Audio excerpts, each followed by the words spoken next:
Olá, eu sou o Thales Barreto. Eu sou Francesca Romani. Está começando mais um Canal Fã.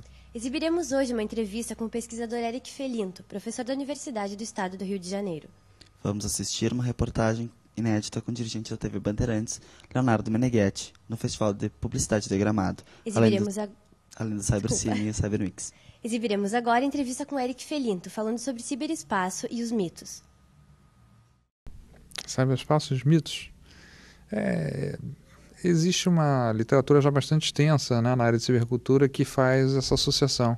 Não sei se eu usaria a palavra mitos, eu acho que talvez imaginário mesmo seja um termo mais apropriado.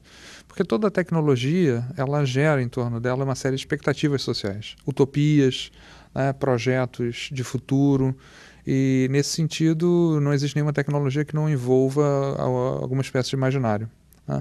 Nosso amigo Juremir, ele gosta dessa expressão tecnologias do imaginário. Eu também gosto da ideia de imaginário tecnológico.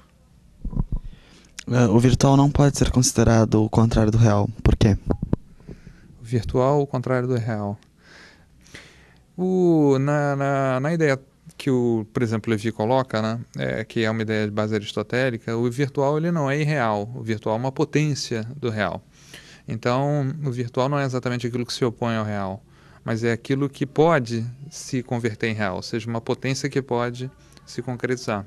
Então, nesse sentido, me parece que se coloca esse argumento filosófico, que o virtual não é o oposto, não é contraditório em relação ao real, mas é uma possibilidade em relação ao atual. Ele pode se atualizar, né? O virtual é tudo aquilo que pode se atualizar. E como seria o mundo virtual que, por exemplo, os personagens de Matrix vivem? O mundo dos personagens de Matrix é um mundo hoje inteiramente fantasioso, mas que não deixa de ter uma relação com as origens da ideia de cibercultura.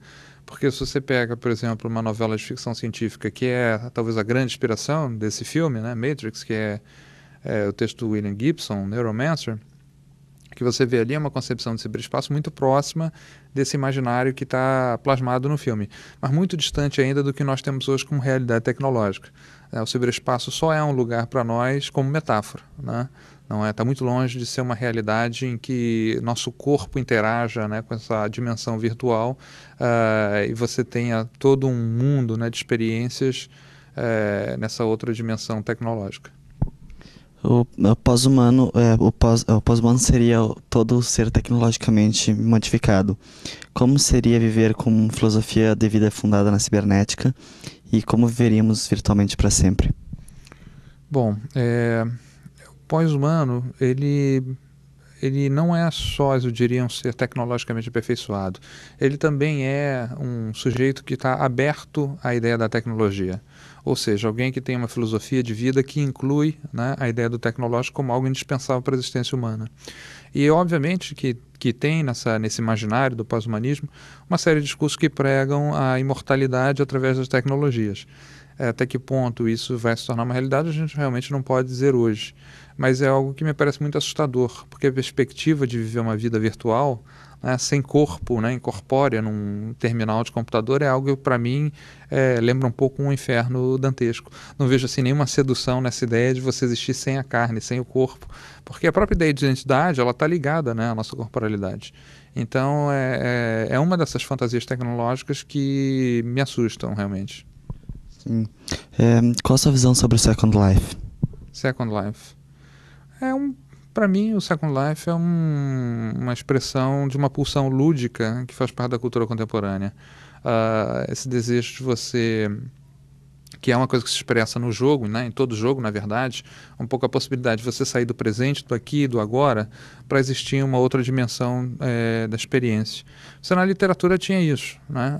Hoje a gente tem várias outras mídias que não a literatura, que permitem essa vivência de um espaço alternativo.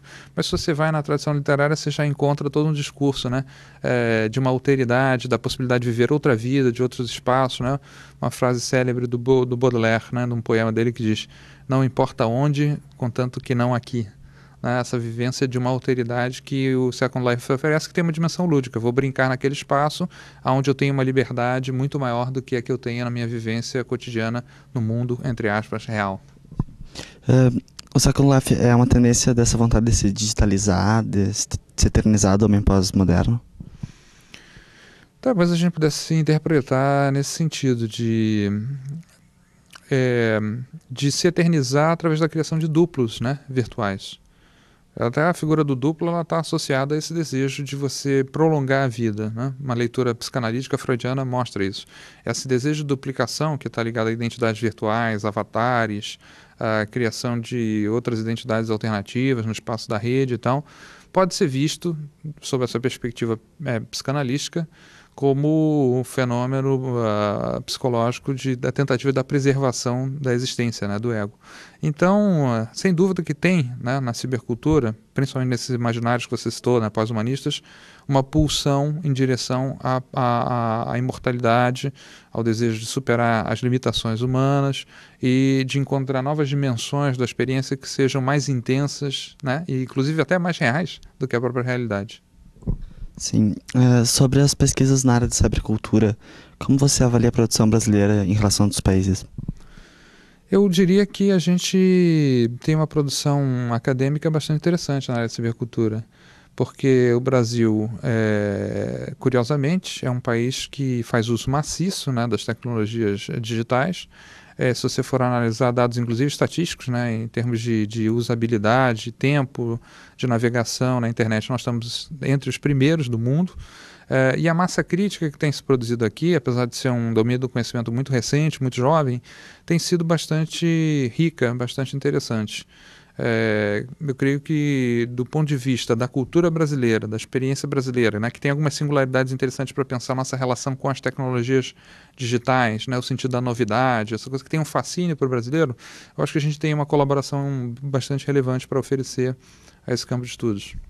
Sim, e essa participação nesse campo? Participação em termos de usabilidade, é isso? Então, como eu estava te dizendo, né, você tem aí inúmeras estatísticas que mostram que o Brasil está numa posição de relativa liderança, né, na utilização das tecnologias digitais. Fenômenos como Orkut, né, onde a comunidade brasileira é gigantesca, né, chega a suplantar, né, a norte-americana. Essas estatísticas que avaliam tempo de uso, né, tempo de navegação na rede, mostram que o brasileiro ele não só é muito ligado nas novas tecnologias, mas ele também é muito aberto a experimentar novas maneiras, inclusive, de usar, né, essas tecnologias. Então, acho que aqui é um laboratório interessante para o mundo todo, em relação a como as pessoas vão interagir e quais são os usos que vão fazer dessas tecnologias no futuro.